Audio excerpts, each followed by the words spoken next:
اور میں ذرا ISPR صاحب ذرا تھوڑا سا آپ نے کوئی پیچھے میں جب جیل میں تھا تو باتیں کی، میں ان کے کوئی جواب دینا چاہتا ہوں آپ کو۔ دیکھیں آپ نے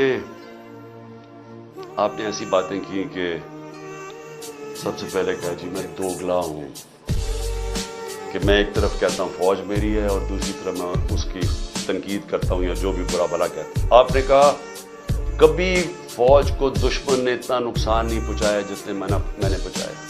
دوسرا آپ نے ریمارک پاس کیا، اور تیسرا آپ نے کہا کہ ہم اب کرش کریں گے۔ لیکن ISPR صاحب میری ذرا غور سے بات سنیں، آپ جب پیدا بھی نہیں نہ ہوئے تھے تب میں اپنے ملک کو دنیا میں ریپرزینٹ کرتا تھا۔ میں نے اپنے ملک کا دنیا کے اندر سر اوپر کیا، عزت دلوائی اپنے ملک کو۔ اٹھا کے دیکھ لیں، آپ بھول گئے ہوں گے، آپ پیدا نہیں ہوئے ہوں گے، ذرا پتہ چلوا لیں کہ عمران خان نے کیا پاکستان کی دنیا میں عزت اوپر کیا نیچے کی۔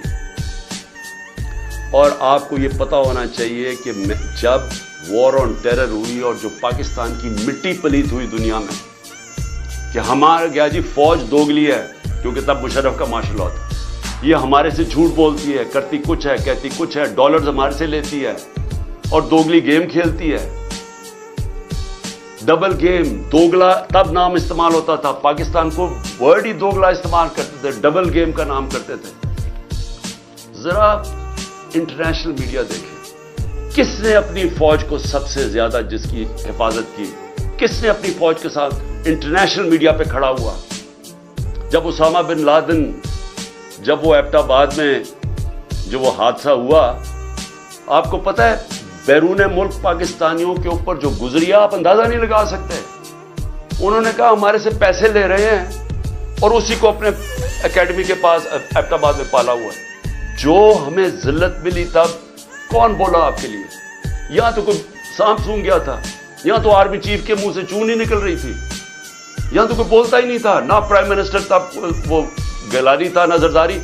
4-5 دن سناٹا چھایا ہوا تھا، وہ آ کے مار کے چلے گئے ہمارے ملک میں، دنیا میں ذلیل ہوئے ہم۔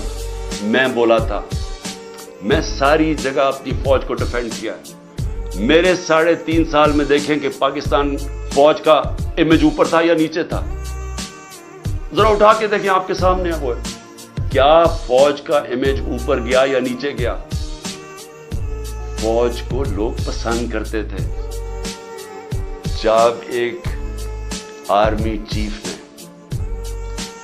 میری کمر میں تو چاقو مارا، لیکن پاکستان کے بدنام ترین مجرموں کو آ کے اوپر بٹھا دیا، تو کیا میری وجہ سے فوج کو برا بھلا کہا گیا یا اس آدمی کی وجہ سے جس نے اس نے کیا سمجھا کہ لوگ یہ بتائیں نا، کیا لوگ چونٹیاں ہیں؟ کیا لوگوں میں عقل نہیں ہے؟ کیا لوگ بیوقوف ہیں کہ جدھر آپ لگائیں گے ادھر لگ جائیں گے؟ کیا لوگ 30 سال سے ان لوگوں کو نہیں جانتے تھے؟ اسی فوج نے، میں نے اپنے کانوں سے سنا ہوا ہے، جب مجھے ISI نے بریفنگ دیا کہ انہوں نے کتنا، اب سے نہیں 25 سال سے میں سن رہا ہوں کہ کتنا پیسہ انہوں نے چوری کر کے ملک سے باہر لے کے گئے ہیں، کہ جی اب چائنا سے واپس آئے تو یا زرداری نے یہ ڈیل کی ہے تو فلانی پراپرٹیز، ہمیں جو انہوں نے پراپرٹیز دکھائی ہیں وہ اس سے اربوں ڈالرز کے اندر پراپرٹیز ہیں۔ اور ایک دم کہہ رہے ہیں کہ اب جناب فیصلہ ایک آرمی چیف نے کیا ہے تو بھیڑے سراب ادھر چلے جائیں، اور اس کو کہہ کہ جی بڑا اب بہت اچھا کیا، اور اب عمران خان بول رہا ہے یہ اچھا ہے۔ لوگوں نے نہیں تسلیم کیا، میں نے نہیں برا بھلا کہا فوج کو، جو آرمی چیف کے ایکشنز تھے اس نے اس کی ہماری فوج کو برا کیا، اس کی وجہ سے ہوا، میری وجہ سے نہیں ہوا۔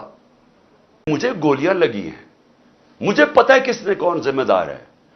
کیا مجھے ایکس پرائم منسٹر جو سب سے بڑی پارٹی کا ہیڈ، مجھے یہ حق نہیں ملا کہ میں اپنی FIR کٹوا سکوں؟ عمران خان کو 50 سال یہ قوم جانتی ہے۔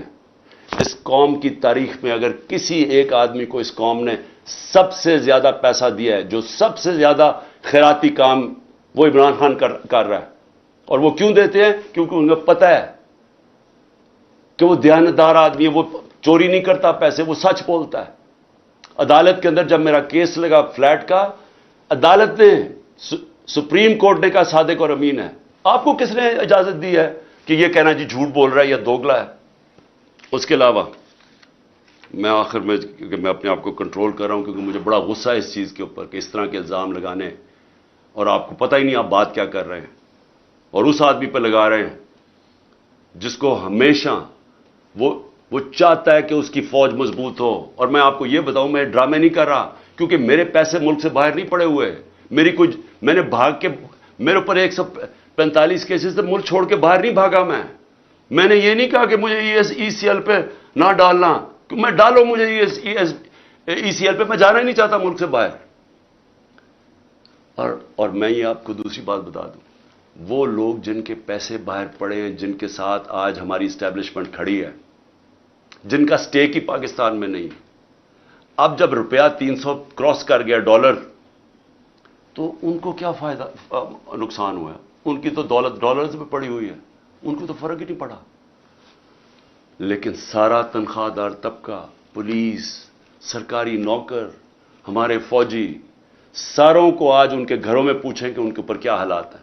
پوچھیں نہ ذرا، ان کی بیویاں بیچاری جو بیچاری دیکھ رہی ہیں کہ قیمتیں بڑھتی جا رہی ہیں، ان کی جو، جب باجوہ نے ہماری گورنمنٹ گرائی تھی تو جو 100 روپیہ تھا وہ آج صرف مشکل سے 55-60 روپیہ خرید سکتا ہے. اس کی قیمت صرف 55 سے 60 روپے، اور اب روپیہ اور گرا ہے تو اب اور نیچے چلی جائے گی، مہنگائی اور بڑھ جائے گی. کون ذمہ دار ہے اس کا؟ عمران خان ذمہ دار نہیں ہے. آج جس آدمی نے سازش کر کے گرایا وہ ذمہ دار ہے. اور اگر آپ میں برداشت ہو تنقید کی، کیونکہ تنقید سے اصلاحات ہوتی ہے.